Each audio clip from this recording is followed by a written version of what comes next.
Bullying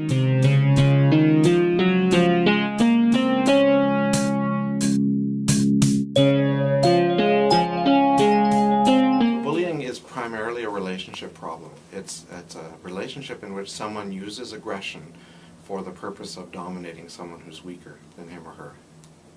Okay. And what's the biggest concern about bullying as far as the effects of it, the after effects of bullying? Well, the biggest concern is that it has lifelong effects and sometimes horrible catastrophic effects such as suicide, but that is rare. But children and adults, quite frankly, who are bullied have ongoing problems with depression with respect to children. They have problems with dropping out of school. Children who bully as well have problems forming relationships and doing well. So it's both negative for the children who bully and the children who are victimized. What's the best advice for parents who have a child being bullied? First of all, they might not even know that their child is being bullied because it's being hidden very well. Children who are bullied often will not disclose it to anybody. So the best advice is to be on the lookout for signs that your child might be bullied. And that includes things like even headaches or stomach aches or not wanting to go to school in the morning.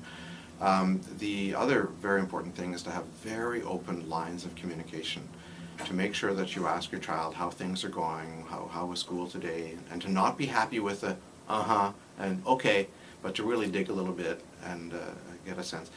And secondly, to not only ask about school, but to ask about the internet, because people feel very uncomfortable dealing with the internet because it's a big wild west out there, but it's a very important new venue for bullying. The most important thing to do is to not be a passive bystander, to not tolerate it, ideally to stand up for the child who's being victimized. And fortunately, we know that when children do stand up and say that, for example, this is not tolerated at the school, bullying stops the majority of the time. So the person who bullies needs an audience, so don't form that positive audience. I think that the important message is that people are now taking it much more seriously. Bullying has always been with us, and in the past it's been dismissed as something that you just have to learn as being a child.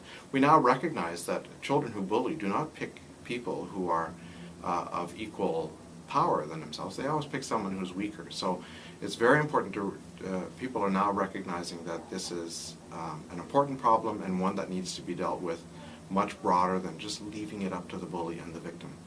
When you say weaker, do you mean physically weaker or emotionally weaker? Could be either.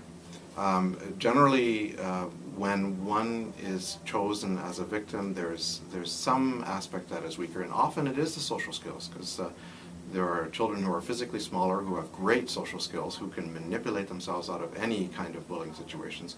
And others, as we know, who have very poor social skills, who can't make friends easily, who therefore don't have those friends that will help them if something like that happens, and who are an easy target for being bullied.